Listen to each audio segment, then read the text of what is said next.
que ça vous arrive d'être en colère? Un peu, beaucoup, passionnément? Logiquement, si vous n'êtes pas un robot, pas un moine bouddhiste, il y a des chances que vous connaissiez cette émotion intense, une des 4 émotions de base, qu'est la colère. Mais en fait, la colère est un formidable message qui vous est envoyé et que si vous ne l'écoutez pas, il y a de grandes chances que votre colère, vos colères, reviennent régulièrement.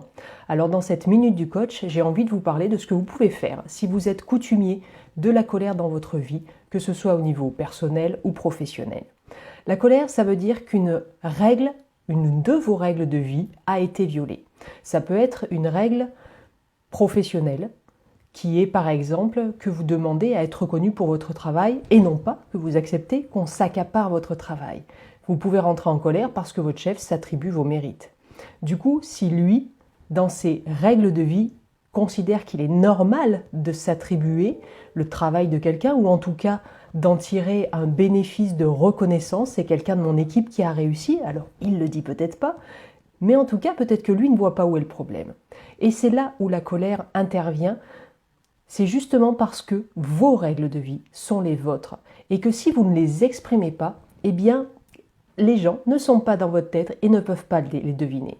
C'est pareil ici quand vous arrivez chez vous, votre compagnon, votre compagne, vos enfants laissent un bordel sans nom et ne savent pas qu'une de vos règles de vie, c'est d'arriver dans une maison qui est rangée, un peu, beaucoup ou totalement bien rangée, ça vous appartient.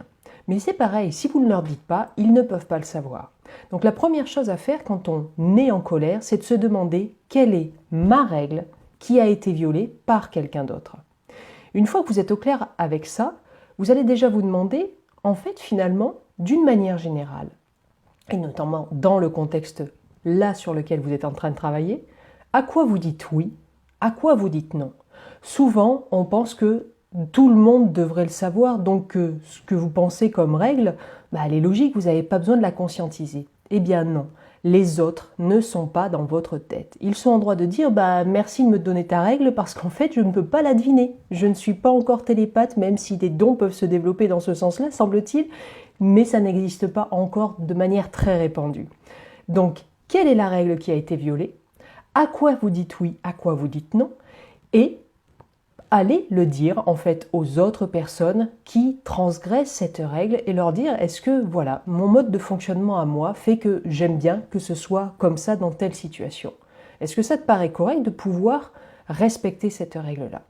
La personne, ça lui laisse déjà la permission de dire si elle est d'accord ou pas. Si elle est d'accord, bien voilà, c'est réglé et normalement la situation qui vous rend en colère ne reviendra pas. Mais si, quand vous lui dites ça, votre règle, il est en capacité de dire non, elle ne me convient pas, vous êtes en capacité, et l'un et l'autre, de négocier la règle qui sera bonne pour l'un et l'autre.